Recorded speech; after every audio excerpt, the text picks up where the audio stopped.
Hafnarfjörður hefur á síðustu árum stimplað sig inn sem vinalegur bær þar sem kraftmikið menningar og listalíf blómstrar og elur af sér frábært listafólk.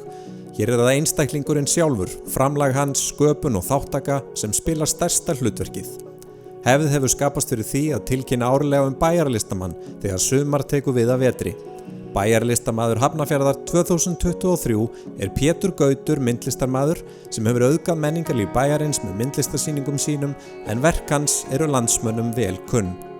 Ég hef alltaf málað. Ég byrjaði í myndlista- og handíðaskólanum í krakkanámskeiðum þegar ég var 7, 8, 9 ára og síðan fór ég til Danmerkur og ég fekk að vera í Statens Theaterskóla og læra leikmyndahönnun, það sem ég kynnist konunni minni. Við eignumst okkar fyrsta barn og strax þá komum við 93 til Hafnarfjarðar og þar er með mína fyrstu sýningu í Portinu sem var það sem Víkingakrán er í dag.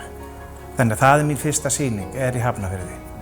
Ég er úr Reykjavík og eins og flestar íslenskar hafnfirskar stúlkur og mæður vilja, það er að ala upp börnin í Hafnarfirði. Þannig að við fluttum í Hafnarfjörð og ég sé alls ekki eftir því. Búum við næstu við lækinn í Hafnarfirði. Að flytja til Hafnarfjarðar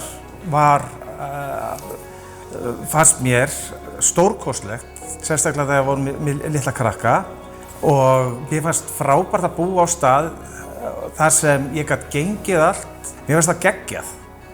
Eftirminnilegast hjá mér er bara hvað mér alltaf gengið vel og allir tekið mér vel.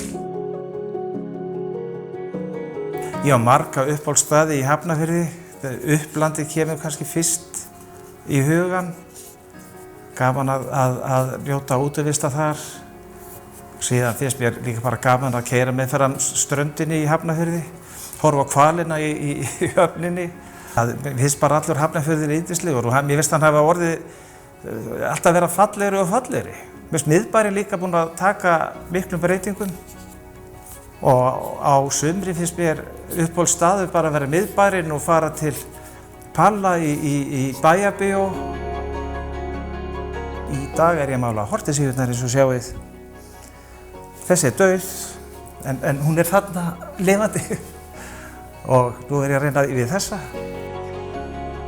Að verða bæjarlistamaður, það er gríðarlegur heiður og það er eiginlega bara eini heiður sem ég fengið á ævinni.